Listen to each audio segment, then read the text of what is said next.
Hello, everyone, and welcome to the RiskWire webcast. I'm Reena Agrawal, research economist at Veros Real Estate Solutions. And my name is Eric Fox. I'm chief economist at Veros Real Estate Solutions.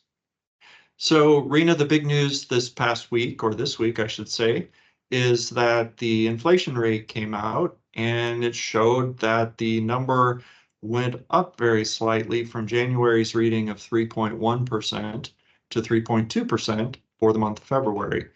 And one question we immediately get is, what does that mean for the housing market? And we also hear a lot about the lock-in effect that folks who have mortgages currently are experiencing in the housing market. So as we start to investigate this or discuss this, maybe you could give our viewers just a little bit of background on what is the lock-in effect and why it's so important. Yes, sure. The lock-in effect happens when homeowners who would otherwise sell their homes are not doing so.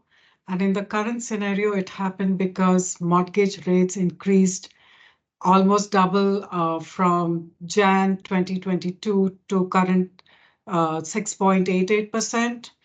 And what happened is when the mortgage rates were so low in that around 3% range, a lot of homeowners bought at that rate and also refinanced at that rate.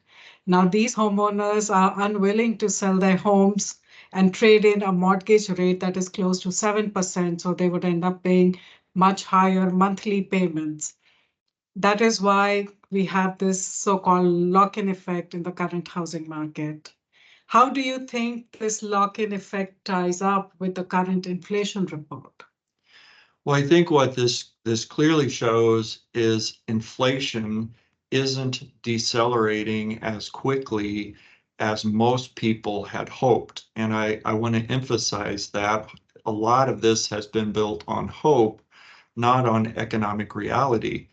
Earlier in the year, we were hearing commentary that the Fed was going to cut rates 3 times in 2024, and perhaps as soon as this month, the month of March.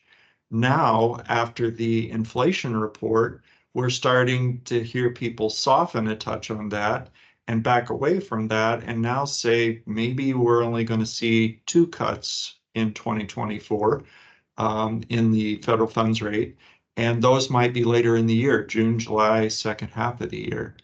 So I think really the bottom line that we're observing now is that it's not realistic to see interest rates coming down below 6% in 2024.